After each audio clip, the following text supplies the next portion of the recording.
These are the things you need to know when buying your next hockey stick.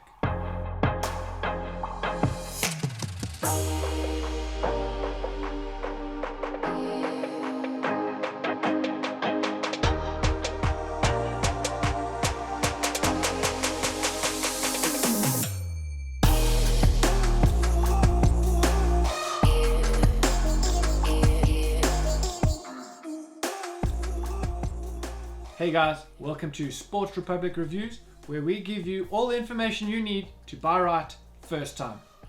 So we often get customers in the store here at Sports Republic asking us what stick they should buy because they play a certain position.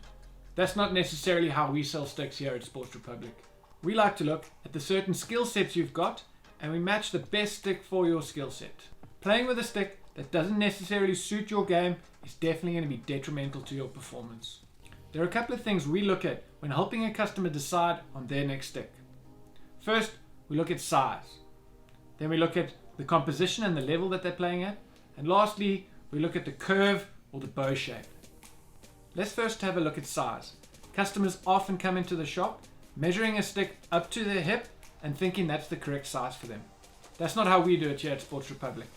What we like to do, especially for the juniors and the beginners, is give them a stick and ask them to go onto the testing mat and perform a dribble for us.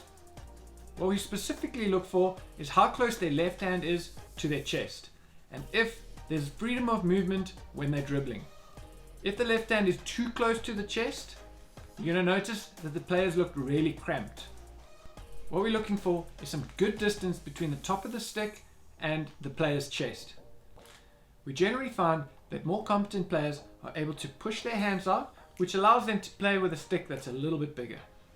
For our taller players and our senior players, we start looking at sizes 36.5 to 37.5. And for the very tall players out there, we also do carry a small range of 38.5 sticks.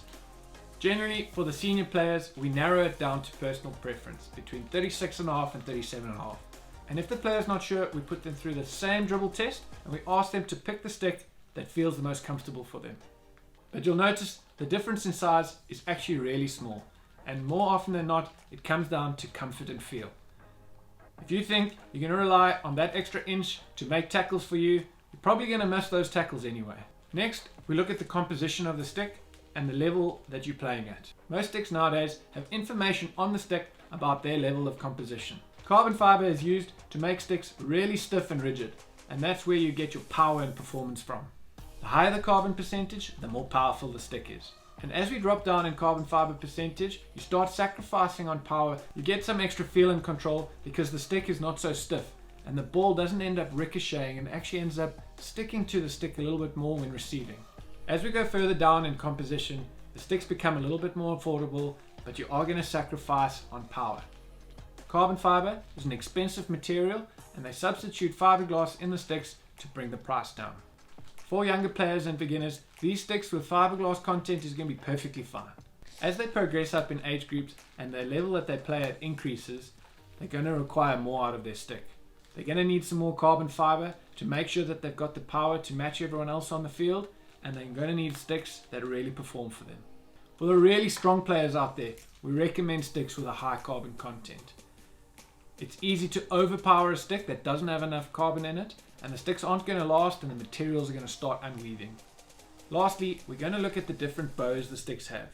The bows we look at range from the mid bow all the way up to the extreme bow, and you need to make sure that the bow you use suits your game. One thing to remember, the more pronounced the curve, the more advanced the stick is. As a beginner or a junior, you're looking for sticks with really little curve. This will really help in developing the fundamentals and the basics of the game. As we grow as players, we can start looking at sticks with more pronounced curves. The more pronounced the curve, the easier it is going to be to get the ball off the ground and produce those really silky 3D skills. It's important to remember that sticks that have really low bow positions make it a little bit more tricky when trying to hit the ball flat, but accomplished players should be able to adapt to that within a couple of weeks. You're also going to find some really aggressive or speciality bows out there. While these bows are really cool, you need to make sure you're able to perform all aspects of the game and not just excel in one speciality. These are the things we like to take customers through when helping them choose their hockey sticks. If this video has helped you decide on what stick you need to buy next, pop us a like, and please comment below on what stick you use and why. Check out our entire stick collection in the link below if you're looking for a new stick. Don't forget to subscribe to our channel to see more of our equipment reviews, and please let us know what you'd like us to review next.